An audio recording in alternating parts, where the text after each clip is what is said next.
Of the plant-based morning show. These shows are getting really fun. Fridays are the best episodes. They're certainly the most downloaded episodes. And it's fall, the weather's cool. So everybody's in good spirits today. And we've got some really fun stuff today. Some pumpkin stuff, of course. It's getting more and more fall-like. So we got to cover the pumpkin stuff. And then we've also got some interesting coffee news that we've been looking at for a couple days, analyzing. And we are finally ready to talk about it. Let's see if we can bring Doug on here now. There he is. Hey, it's going great. Happy Friday. How are you? I am great. I see you've got a little, oh, no, I thought it was a No Meat Athlete shirt on. It's not. It's a something Flora shirt, I believe you had, right? Fontaflora, yeah, 50K shirt. Gotcha. Good. Well, Aaron showed me your band pictures that you talked about on No Meat Athlete Radio, which we just recorded. And I noticed you weren't wearing a flannel shirt, even though that's what you wear in a grunge rock photo. Your band is Seattle grunge rock, right? Yeah, that's exactly what we are. And I am a flannel lover, as everyone who has ever watched this show knows, because I'd say 95% of the time I'm in flannel. But no, yeah, we went with the gray shirt look, which seemed very melancholy. I think right. You gotta do that. Hey, Dr. Joel Kahn is here. He's requesting to join us. I'm going to bring you up, Dr. Kahn, if you're still around when we talk about coffee, because I really want to get your doctor's take on that. Actually, it's a coffee versus tea smackdown. All right. So let's get into this, and then hopefully Joel's still here to come up with us. So anyway, Doug, I've got a quick vegan meat update. It's pretty crucial to my meat adventure.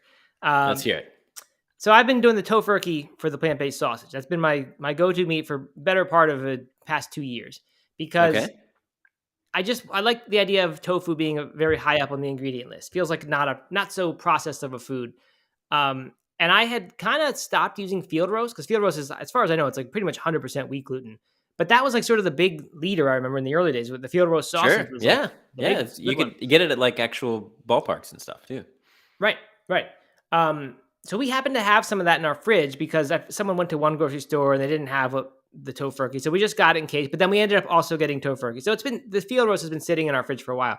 But the other night I cooked a pasta dish and it was a kind of on the fly dish. I used a jarred sauce, which I almost never use, but we had one.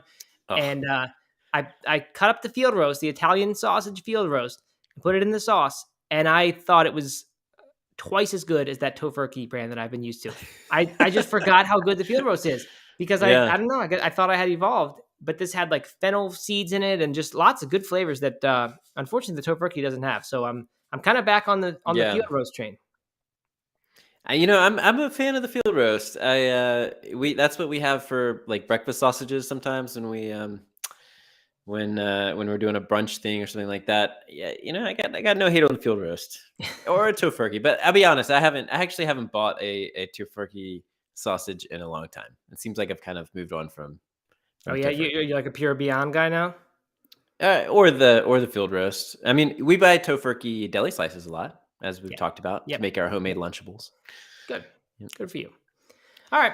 Well, let's get to the pumpkin news. There's the largest pumpkin in the North America has been grown. 2,554 pounds grown in upstate New York. This is from NPR. This is the heaviest pumpkin ever grown in the U.S. ever. This is the heaviest pumpkin grown in the U.S. ever is the headline. If you go look at the picture, it's like a perfect like county fair. Oh yeah. And it says this is the guys wearing camo and yeah, and they all have a sign that says like I guess it's the name of their farm, Andrus Giants, that produces these pumpkins, and they're all there. There's a printed up sign that says New York State record, really really big, and they're next to it. They're posing, and like under it, somebody scrawled in marker, North American record also. So they somehow I guess they realized that it was also North American, which is to me the much bigger deal than a New York State record. Yeah. But they just scrawled it in a Sharpie under there. Anyway, it broke the previous record by something like 30 pounds, 40 pounds. There is an Italian grower has the world record, a 2,700 pound pumpkin, according to Guinness World Records.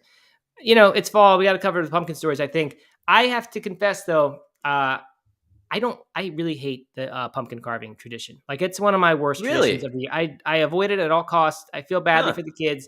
I don't like the mess. I don't like having my hands dirty from all that slop inside there. You Pumpkin would. seeds aren't that good. Everybody says That they're sounds good. very Matt Frazier of Yeah, you. yeah. I've gotten worse with that in recent years. I don't like being dirty, especially just don't like that. Pumpkin seeds aren't that good. People say they're good. They're not. They're not really good. Sorry. I mean the peeled kind you get in the store, pepitas or whatever. Those are good. But when you have that whole husk on there, whole, not good. And you use these like primitive tools to carve little triangle things. I'm just not into it. It's a bad tradition. Yeah. So Matt, what would you use a big pumpkin like this for? Is the only reason to grow a big pumpkin is for contests? I mean, can you do Yeah, anything what are with you gonna do with this? the one? I mean, it's gonna rot in a month's time. So I Yeah, don't. and they probably had to grow hundreds of large ones to see what would happen if to get one to be their biggest, right? Yeah, So but they they had probably that. sell those. I think their farm probably that's how they make their money is they produce giant pumpkins. Yeah, I don't know. I'm not crazy about this whole large pumpkin thing. However, I do love carving a pumpkin. That is a good tradition that I get into every single year. Yeah. And yeah. Do you get into like the new ones where you use a stencil and all that and like Oh no, no, no, no. Well, definitely not. That's the only kind that I kind of like. Once I made a Baltimore What? Orioles logo, and I was fairly proud of that pumpkin. Yeah. You No, know, you did the I'm a triangular traditional features. like you know spooky face or Yeah. goofy face. It's always Okay. a face. Little teeth kind of Little thing, like teeth. Yeah. snaggle tooth. Yeah. You know what? I think when I started not liking pumpkins anymore was when we once got a giant pumpkin when I was a kid for something. I forget why we did, but it was like, the size of a yoga ball kind of thing that we had, and we carved it, and the stuff it just smelled so bad. It was like an awful thing. So I just have a feeling these big ones are really bad, and they're not useful for anything like Yeah. cooking or anything. Typically, like the bigger a vegetable is, the worse it tastes. It doesn't Right, have right. concentrated sugars and all that. Like So squash the size of your head kind of thing. right. So anyway, yet another. I'm just not into pumpkins. I'm not into squash family in general. Well, But people are not crazy about this take. The Jessica Goodenough says no, Matt, and but she does understand the hand thing. McKenna says, but you can carve the pumpkin into a helmet and wear it like a helmet, which is cool. I mean, if you can do that, I think that's great. okay, Or I did see someone carved it into underpants one time and wore them as underpants. You have to have a large pumpkin for that, I think. yeah, or a small groin area. Or a small groin area. That's right. All right, so Veg News has published. By the way, we make fun of Veg News a lot and make light of our little rivalry with them, which is not a rivalry because it's not a rivalry when one is way better. Yeah. I'm not going to say which is way better. And they don't even know it's a rivalry, but right. Anyway, so we use a lot of their stuff. I'm gonna give them credit for that. This one, they say it's finally pumpkin season at Trader Joe's. Here are the best vegan finds. I'm just gonna run down the list. They have a bunch of them. Doug, you tell me what you're into and what you're not. yeah. If you're a Trader Joe's shopper, though, look up this article. Keep your eye out. Number 1, canned pumpkin. Not interesting. Number 2, pumpkin rolls, pumpkin bagels, pumpkin overnight oats, pumpkin JoJo's, which are these little cookies. I don't know. Pumpkin bread and muffin mix, non-dairy pumpkin oat beverage. Not interested in that. Pumpkin chocolate chunk oatmeal cookie mix, khichdi, which I guess is an Indian dish. It's like a microwavable meal you can get. Pumpkin spice coffee, where they just have regular coffee and then has some seasonings in there, not like the pumpkin spice latte where it's loaded with sugar and stuff. Pumpkin spice hummus. We talked about that before. Organic pumpkin spice creamy cashew yogurt alternative. Pumpkin gnocchi. And sugar pie pumpkins. They don't mention pumpkin beer, which I was hoping would be here, but that's the list. I'm going to give all 14 of these a big thumbs up, except for the pumpkin coffee. I'm not a fan of flavored coffee. And I'm going to down thumb the non-dairy pumpkin oat beverage. Although I guess you could probably pour that into like a latte and make it a pumpkin latte, right? Yeah, not a bad idea. Yeah. I think that's the reasonable thing. So Dr. Joe Khan has weighed in and says pumpkin beer, which I'm sure they have that. Trader Joe's often has decent seasonal beers. I shouldn't say often. One time I went there and I noticed they had decent seasonal beers. So I'm guessing they have pumpkin beers. I'm kind of over pumpkin beer. It sounds like I'm over a lot of things today, but I'm in a good mood. Somebody woke up on the wrong side of the bed. I really like Oktoberfest beers, like the German style, which I'm kind of new to that, and I really like it.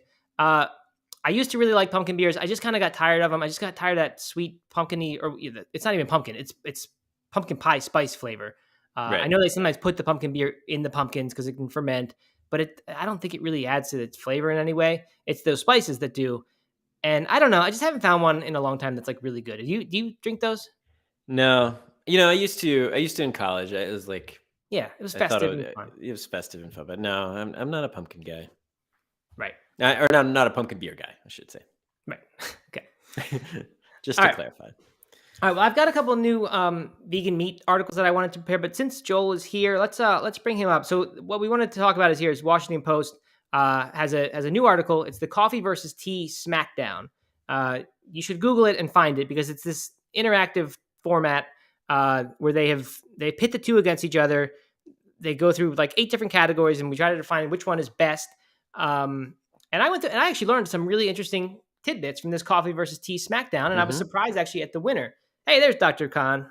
Hey, How's it going? hey, nice to officially meet you. We've emailed plenty of times, but yeah, happy Friday.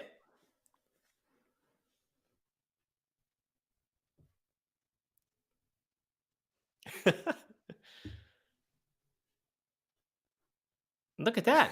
Way to go. Plant based carry out cafe for the plant based morning show.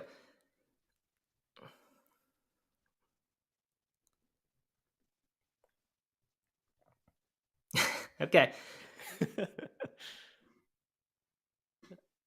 I know. You know what? I know.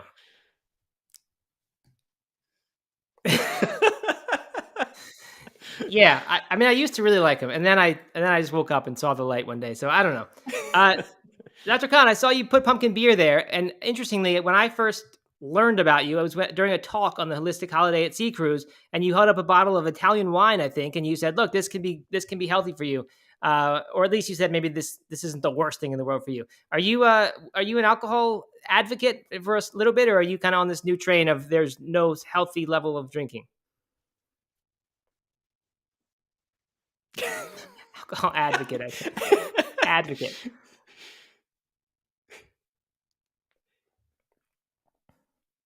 Hmm. Hmm.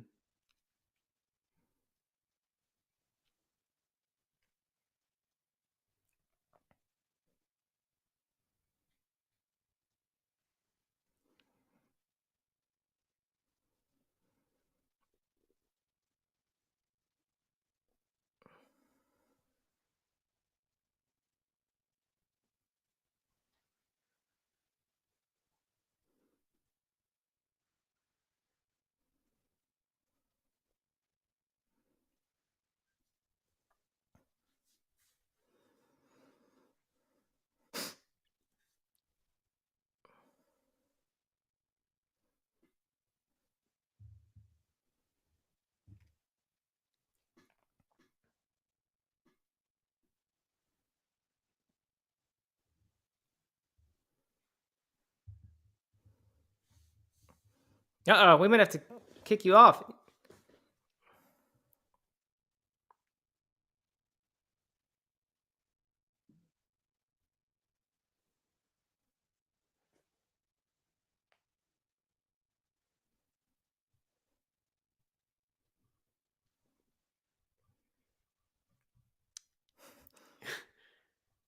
Oh wow.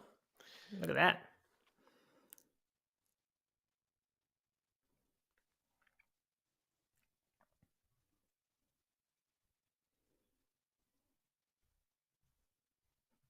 Yep.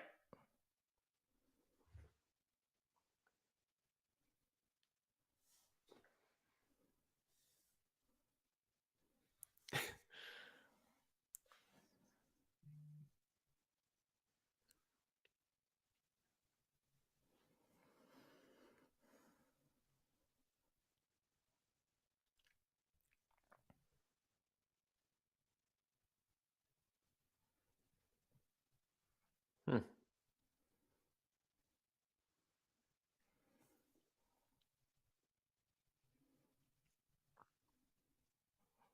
Right.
Hmm.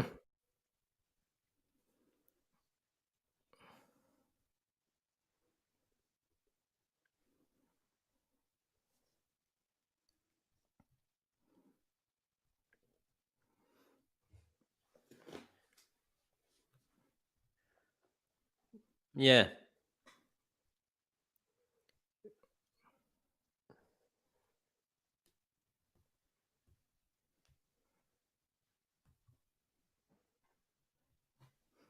Yeah, I think Yeah. that's right, and we're definitely on board with the alcohol free beer or the very low alcohol beer, the 0.5% or less beers.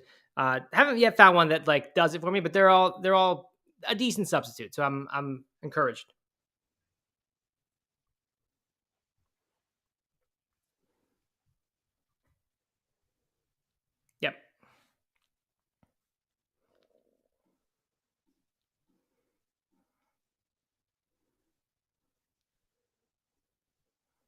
Yep, yep. All right, well let's move quickly on to the coffee tea smackdown. I want to get your take really quick, Joel, before we let you go. If you had to pick one, coffee or tea, which one are you taking for health benefits only?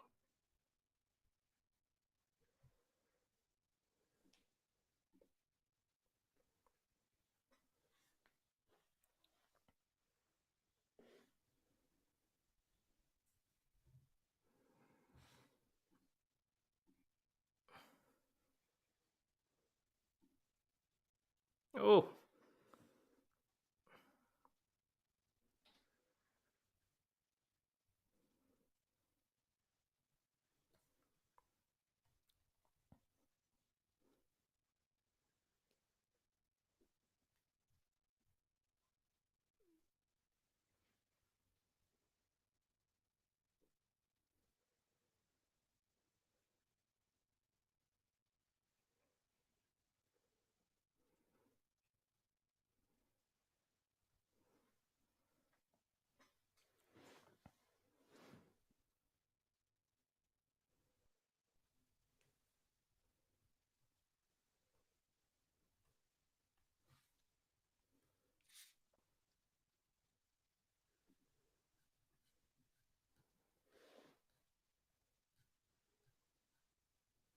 mm-hmm.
Hmm.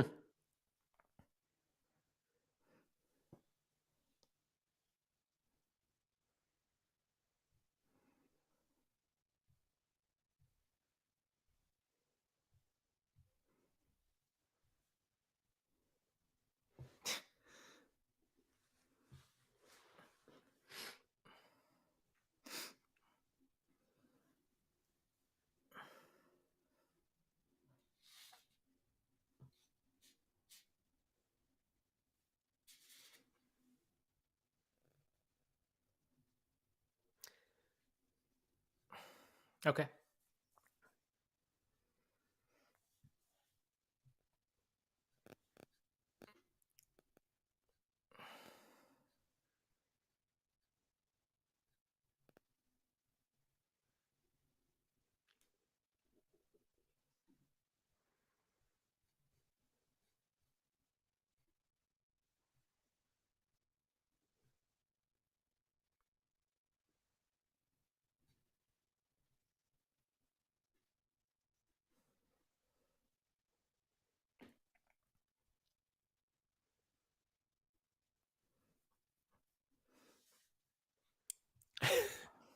I like it.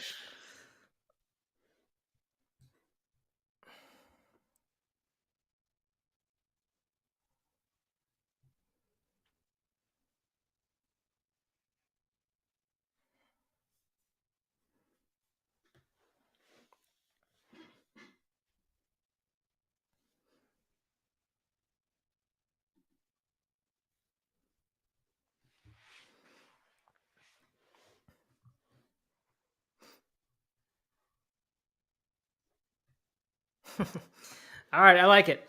Well, cool. We'll move on and cover some of the nuances. You're welcome to hang out if you'd like, Dr. Khan, but I appreciate that you joined us. Um, let's see. So I'm going to get into the article here.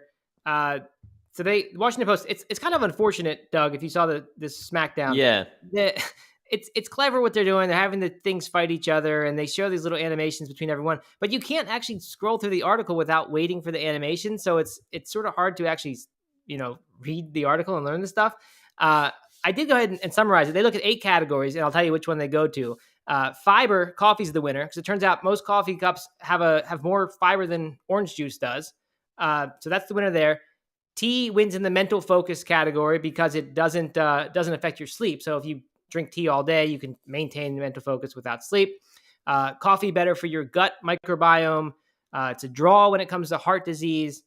The cancer risk, interestingly, they said that coffee, because of its anti-inflammatory compounds and other things, is associated with all these lowered risks of a lot of cancer.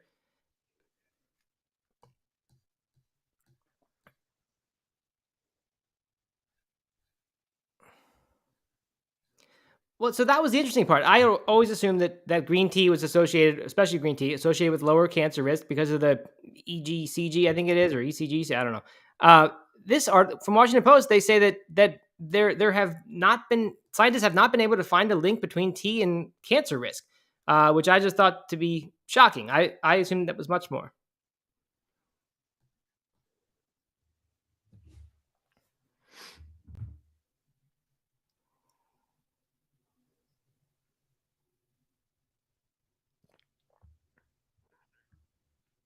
Okay, gotcha. Uh, Diabetes goes to coffee as far as diabetes prevention, type 2 diabetes. Stress, tea's the winner when it comes to stress reduction. And when it comes to longevity, they say it's a draw. They cite a recent study for coffee that says that 2.5 to 4.5 cups of coffee per day was associated in a study of 172,000 people, associated with a 30% lower risk of death during the survey period. I'm not sure how, or the study period. I'm not sure how long that was, but that's pretty big drop. So when they tally it all up, coffee ends up winning something like 5 of the categories. Tea gets 2, and 1 is a draw. So coffee appears to be the winner in this highly scientific thing where you can actually see them fighting each other. So what I'm learning today is that we should drink lots of coffee, and it's okay to drink wine. I think that's what I've taken from this guy. Low alcohol, low sugar wine in. Yeah. I that just kind of went in one ear and went out the other, but.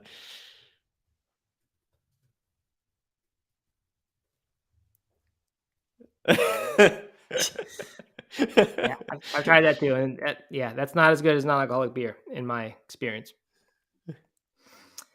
All right, the other one we wanted to look at is there's a new company in the Netherlands, and they are basically trying to do what alt meat, as they're calling it, these vegan meats. They're trying to do that for coffee because for sustainability reasons, coffee is, they said, the 6th leading cause of deforestation. Which, Doug, I know you're a huge environment guy, and I'm wondering now if you're going to drop this coffee habit of yours.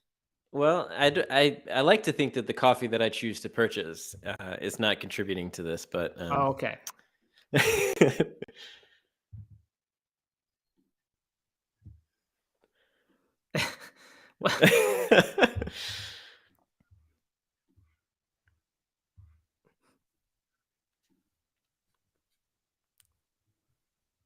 Okay, well,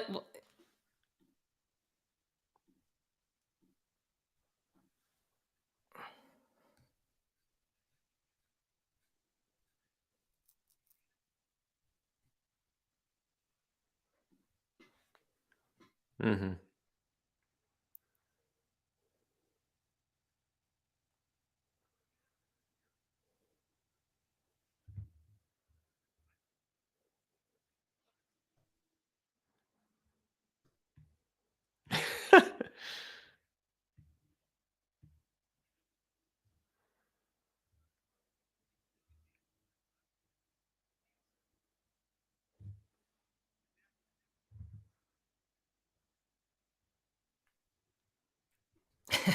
That definitely is a plus. Uh, anyway, this new Dutch startup, Northern Wonder, they're making it from barley and different stuff like that. And what they say is that it's indistinguishable or nearly indistinguishable, virtually indistinguishable when you have it with milk from regular coffee. As we said, like black coffee is probably the best way to do it because once you start adding milk, I think you're going to start putting sugar and all that other stuff too. But they're adding caffeine, lab synthesized caffeine, and they're making coffee that uses nothing that is not grown in the northern hemisphere. They're trying to keep no tropical ingredients needed whatsoever, and they think they're going to disrupt the coffee industry with this. Our international correspondent Stephen, who joined us on Wednesday, he actually ordered this. They're a Dutch company. He ordered. Oh, he this. did. It came like within 24 hours. It arrived at his house, and he tried it, and he said it's by far the best coffee alternative he's had. But it's still, he said the caffeine, it just feels like you drank a cup of coffee. It just seems like you had coffee, which is, a lot of times missing from one of these simulated experiences. It just doesn't quite feel like it. He said it does, but he said it's not going to replace his coffee habit. It's just, even despite, he's an environmental guy too. He said it's just not there yet. So I think, like plant-based meats, right? Yeah. Easy to imagine that in 2 years, 5 years time, it's going to be indistinguishable, but it's just, so far it's progress, but not quite there. I read this article and I was kind of repulsed by it. Just the idea. I was like offended that someone would try to make a fake coffee. And then I had to check myself and be like, wait a minute, we talk all the time about fake meats and like, so the people who are meat eaters, and for us, who don't eat meat, like it's exciting and a new thing. But for meat eaters, I'm sure this is kind of a similar thing. Like, why would anybody want this this fake imitation coffee or fake imitation meat? So I just had to check myself a little bit when I read this, and was immediately kind of turned off by it.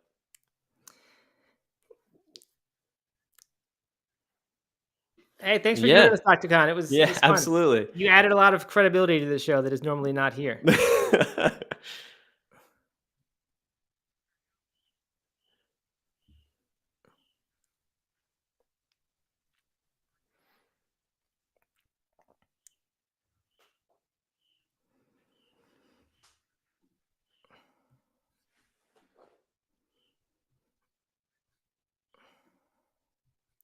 Absolutely. Hey, they're not using any produce from the Michigan farm. What's it called here? Country Gardens, due to Homer Farm, who was recently found using raw untreated human waste as fertilizer. I hope they're not using that produce at that coffee shop. I would assume they're not. Assume their standards are much higher than that. Did you hear that one? It's in Michigan.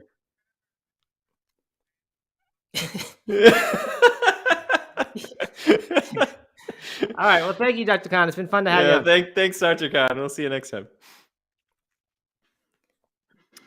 All right. So while we had Joel on, we had invited him to come on, open invitation, and but anyway, so people on the live stream have said they couldn't hear anybody, and I realized that we don't have a way for guests to be heard on the live stream yet because they're coming on Instagram, which is slightly different. So if we kind of switched over and then lost a bunch of the Instagram functionality, we could have them on, but we haven't quite solved that problem yet. So I apologize for that. If you are on the live stream still, despite not hearing the guests for a while, listen to the podcast. Go get it anywhere you listen to podcasts, and I will edit, the audio in from the guests. I always do that so that you can hear what Dr. Khan had to say, because he dropped some knowledge bombs on us. Yeah, Doug, like absolutely. And if you're watching this for the first time, if you joined because of Dr. Khan, this is a daily show hosted by No Meat Athlete and Complement Plant-Based Morning Show. It is on the podcast feed. If you want to go back and listen to other episodes, you can just look for the Plant-Based Morning Show anywhere you listen to your podcast. But every day at 11, we chime in and we have guests like Dr. Khan and others join in from time to time. All right, so we the Michigan farm thing. I've been saving that one. There's honestly not much more to the story. It was somehow during like safety inspections or health and safety things, they discovered that was happening. I think it's the only thing that is awful about it. I mean, human waste is pretty awful, but I think usually like it goes through some sort of treatment process and becomes fertilizer when animals. We use the same animal, I guess byproducts we might call them, to fertilize foods. So anyway, it's significantly grosser that it's human, but I think what's actually more dangerous is that it's untreated. It's not actually Right. turned into manure or whatever.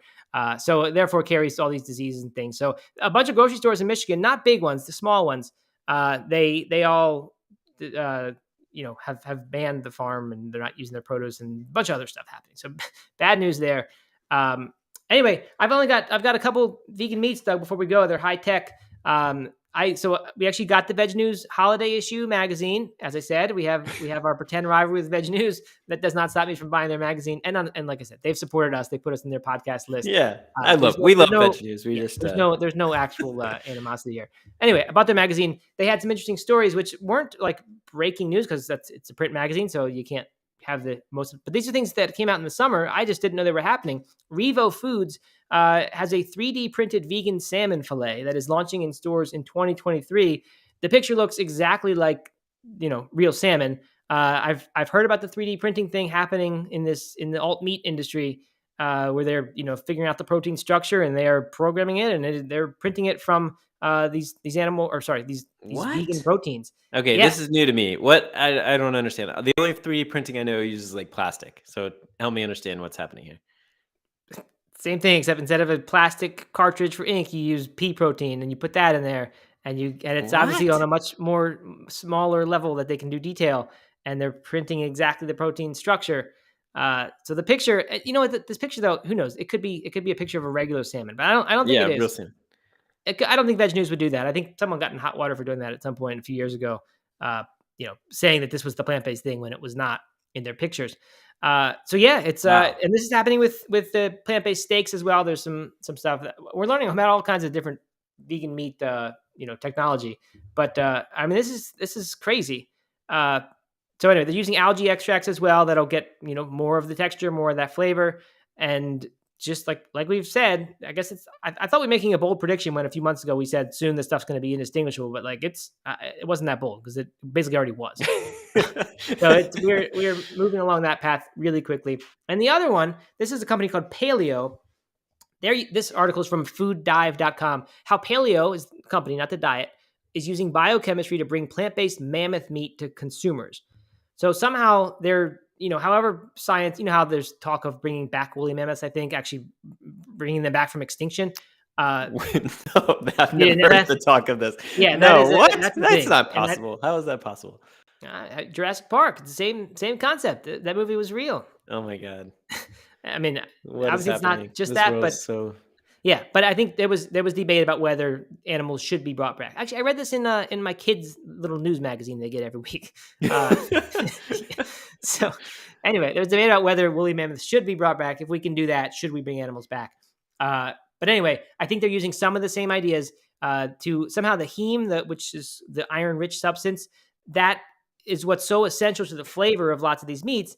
And they've figured out, how to make, first of all, better meats than we're currently having in the plant-based meat space by harnessing the power, replicating this heme, which, by the way, I've heard people call it hem before, but I'm just saying heme because I looked it up and that's what people are calling it.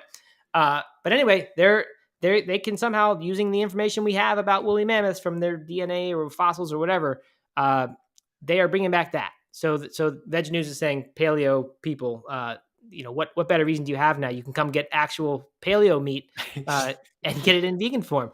So anyway, do we know anything about how healthy it is or lean it is? I mean, what? I don't know. This is wild. I have no idea. I have no idea. Yeah, as Steven says, Matt is blowing minds today. My mind, I don't even know how to respond to these things. It's so wild. Well, that's why I put them on Friday show. Friday show is sort of anything goes, which is why we talked about the Michigan human waste and why we're talking about woolly mammoth meat and 3D printed salmon. Yeah. So anyway, that's all the news that's fit to report. Yeah, I don't have anything else. Doug, any Friday parting thoughts for you? Yeah, I got something. Something arrived in the mail for me yesterday. What could it be? I'm very a webcam? Excited about. Well, it is a new webcam, but along with the new webcam came some smoked paprika. There it is. Which, if you're a listener of the show, you know that I never cook with smoked paprika, and you were very offended by that or surprised by that. And so I got to know, what should my first recipe be that I use the smoked paprika on? That's a great question. So that's the authentic smoked paprika, Doug. That's pimentón de la Vera, which is like the real thing. It's not some American version. You got to make a Spanish recipe with it. I actually this Okay. weekend I'm going to be making my own plant-based meat, which I've done before. This is not a new thing inspired by this show, but I have a plant-based chorizo recipe. So if you've ever made seitan, which I don't think you have, Doug, based on last time we Nope. talked about that, but people have done Nope. that. It's not hard to do. You can start with wheat gluten. You can even do it from flour, where you rinse away the starch from normal flour, and you're left with wheat gluten, which is kind of neat because it makes you realize, like, we talk about this being ultra processed and 3D printed and all that, but like it's not that many steps, not that crazy that you could just make seitan. So anyway, you can make chorizo with just look up. I mean, I don't know if this stuff's on the internet. I have a book, that a Spanish vegan book. But anyway, so I'm going to make that this weekend. We always put it in there, of course. It's in this, it's called patatas a la Riojana, I think. It's like a Rioja style potato stew, and you use this stuff. Someone says patatas bravas. That's a great idea. Just Google a patatas bravas recipe. McKenna says roasted chickpeas. Where else is supposed? I'm suddenly blanking. I have a chickpeas and spinach thing. I know your family likes the sag dishes, right? Yep. So there's if you look up like a Andalusian style spinach and chickpeas, that leans heavily on smoked paprika flavor. So that'd be a very simple, good one. Good on but butternut squash. Lots of potatoes. Can Doug put it on burritos, people? That's what I'm wondering. If Doug makes burritos Yeah. again, can you just sprinkle that on there? How does it taste on corn chips, on tortilla chips? I'm gonna find out. I'll let you know. I'll report back on Monday. I mean, honestly, you could put it's this is an insult to the ingredient, but like it's not that different from liquid smoke in terms of its effect on the flavor, right? If you want to make something smoky, just sprinkle some of that in. It's much better than that. It does much better things than that. But I don't know. That's one good. I made a soup this week that had smoked paprika in it. It was like an Italian vegetable soup, but it had smoked paprika as the main thing. And if you fry it in a little bit of oil, low temperature, it just gives this aroma to your house that you'll think you're in Spain. All right. I'm excited. Avocado toast, pinto beans. There's just so many options here. So this weekend is going to be all about the smoked paprika. And and Bianca says that she's making Isa does its chana sag tonight, which I'm a huge fan of. It's right on regular rotation. So this is good. Wow. Gonna be a good weekend for everybody, I think. Your girls eat the chana sag, Doug? You said it's a family favorite, gobble right? it up. Definitely. Yeah, my kids, I don't think my kids would touch greens like that. Like if it's like a fork full of wilted greens.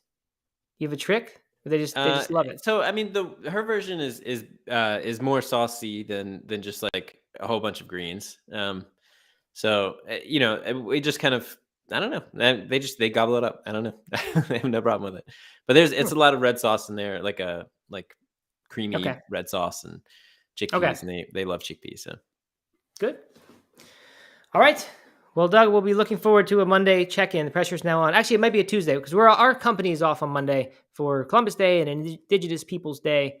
I'm not sure if we're going to do one of these or not. I hope we find a way, but who knows? It's an off day, so we're not sure what's happening. And maybe at a random time. So be checking that Instagram whenever just you constantly can. Refresh all day looking for No Meat Athlete Goes Live so that you can't miss this.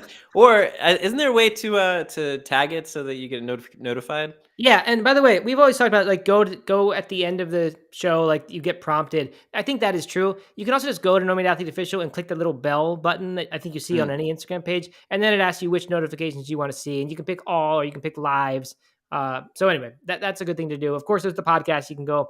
By the way, Doug, at the beginning of this week, I think I was bragging to you and our audience that we had like 5,000 downloads on our podcast. By the end of today, we're going to be approaching 9,000. So the pace is picking up considerably. It's happening. This thing, the ball is rolling. We're making moves. We are making moves, and we've had guests for the past few days, which is interesting. I know it's been a little bit different, not quite our normal show, but we're just trying different stuff. We're going to figure out what works and figure out a way to keep bringing plenty of the Matt and Doug, but also plenty of guests. And I got to get the guests audible on the multi-stream. That's my LinkedIn contacts who are watching this live stream. They're not hearing Joel Kahn speak, which I don't know what to do about that. Yeah. Well, thanks everybody for showing up and commenting. We got a ton of great comments today. So this was good. Hope everybody has a great weekend. Yes, me too. Enjoy your weekend, and we'll be back next week. All right. Bye.